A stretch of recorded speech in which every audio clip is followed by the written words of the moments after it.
आज आपण आप्पे बनवतोय। हे आप्पे अगदी मऊ लुसलुशीत होतात। यामध्ये आपण एक खास पदार्थ वापरणार आहोत।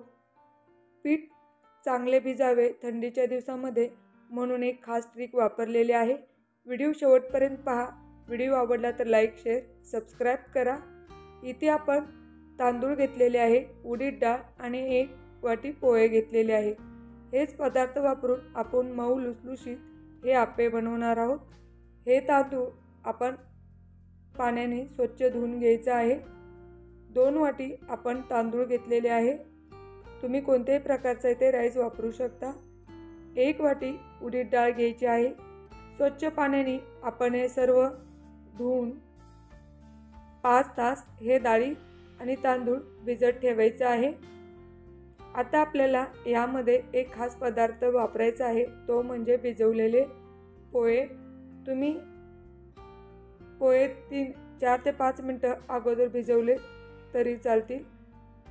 इथे तुम्ही शिल्लक असलेला रात्रीचा भात सुद्धा वापरू शकता, त्यामुळे सुद्धा हे आप्पे छान मऊ लुसलुशीतच बनतात। आता हे सर्व मिश्रण आपण मिक्सरला बारीक वाटून घ्यायचं आहे।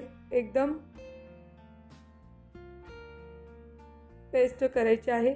यामध्ये भिजवलेले पोहे 1 वाटी टाकायचे आहेत आणि ही वाटून आपण रात्रभर एका अशा भांड्यामध्ये ठेवायचं आहे।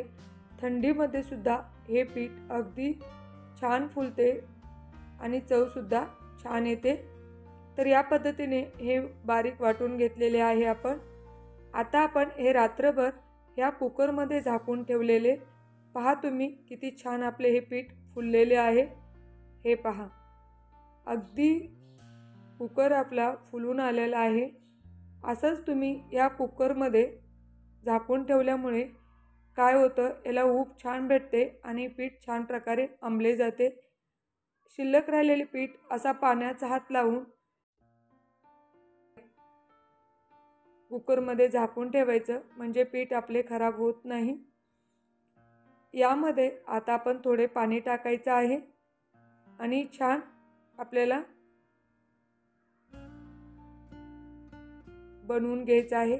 यामध्ये काही आता आपण पदार्थ वापरणार आहोत, त्यामुळे हे आप्पे एकदम छान बनतात। या पद्धतीने याचा डोसे सुद्धा एकदम मऊ लुसलुशीत बनतात। आता मार्केटमध्ये कोथिंबीर भरपूर भेटते, तर या पद्धतीने कोथिंबीर, कांदा, टोमॅटो आणि चवीनुसार मीठ टाकायचं आहे। आता हे छान सर्व मिक्स करून घ्यायचं आहे। या पद्धतीने आता आपल्याला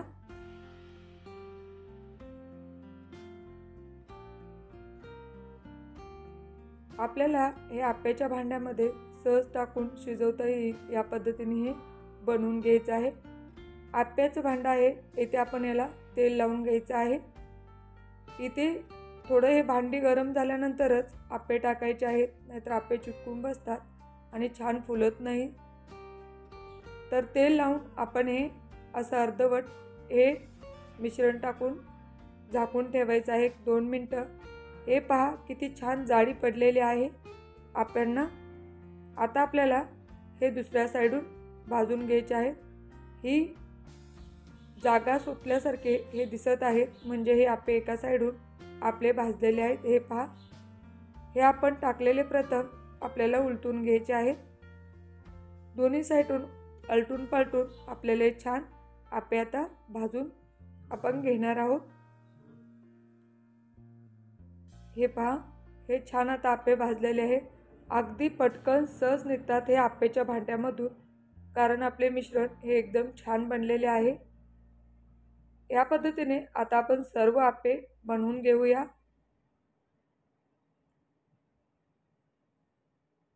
हवे असल्यास तुम्ही यामध्ये सर्व डाळी टाकून सुद्धा हे आप्पे बनवू शकता। आता दुसरे आप्पे पण आपण याच पद्धतीने बनवून घेऊया। हे पहा किती छान फुलले गेलेले आहेत। तर आपले सर्व आप्पे आता बनवून तयार आहेत। आप्याच्या चटणीची व्हिडिओ मी लवकरच अपलोड करणार आहे, तुम्ही तोही बघून घ्या। या पद्धतीने मऊ लुसलुशीत हे आप्पे खाण्यासाठी तयार आहेत। व्हिडिओ पाहिल्याबद्दल तुमच्या सर्वांचे अगदी मनापासून धन्यवाद। आता लवकरच भेटूया अशीच एक नवीन रेसिपी घेऊन. व्हिडिओ पाहिल्याबद्दल धन्यवाद. Bye bye. या चॅनलवरच्या कोणत्या रेसिपी तुम्हाला पाहायला आवडतील ते कमेंट करून सांगा आणि रेसिपी तुमच्या नातेवाईक मित्रपरिवार यांच्यामध्ये शेअर करा.